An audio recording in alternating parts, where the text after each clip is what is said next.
सर्वांना जय Shivray.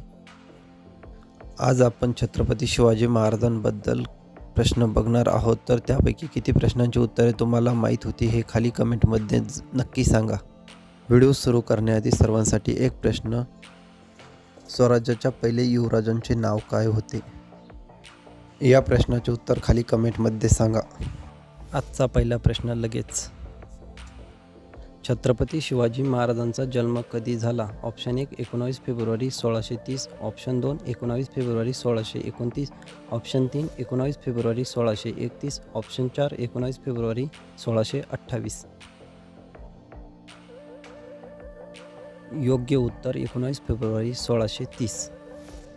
Next question. Chhatrapati Shivaji महाराजांचा जन्म कोणत्या किल्ल्यात झाला? Option 1 Rajgad, option 2 Raigad, option 3 Shivneri, option 4 Torna. योग्य उत्तर शिवनेरी. Next question. स्वराज्याची पहिली राजधानी कोणती होती? Option 1 Rajgad, option 2 Raigad, option 3 Shivneri, option 4 Torna.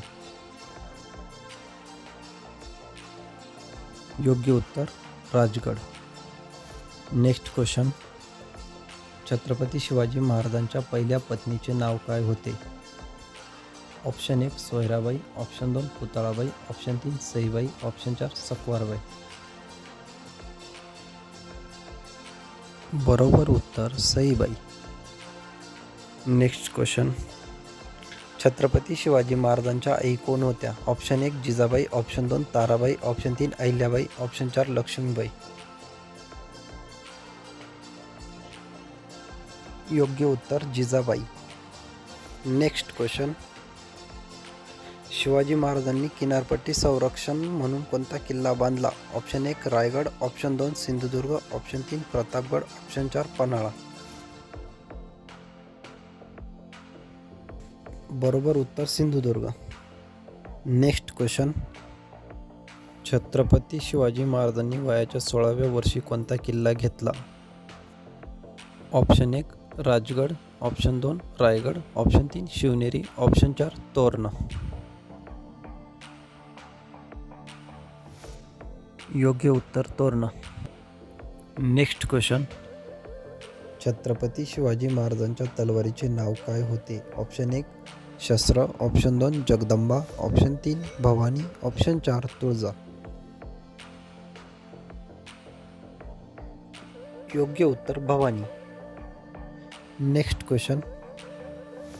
Chhatrapati Shivaji महाराजांच्या ज्येष्ठ मुलाचे नाव काय होते? Option 1 Chhatrapati Rajaram Maharaj, option 2 Dharmaveer Chhatrapati Sambhaji Maharaj, option 3 Shahu Maharaj, option 4 यापैकी नाही. योग्य उत्तर धर्मवीर छत्रपती संभाजी महाराज. Next question. छत्रपती संभाजी महाराजांच्या आईचे नाव काय होते? ऑप्शन 1 महाराणी सईबाई, ऑप्शन 2 महाराणी सोयराबाई, ऑप्शन 3 पुतळाबाई, ऑप्शन 4 सकवारबाई. योग्य उत्तर महाराणी सईबाई. व्हिडिओ शेवटपर्यंत बघितल्याबद्दल सर्वांचे मनापासून धन्यवाद.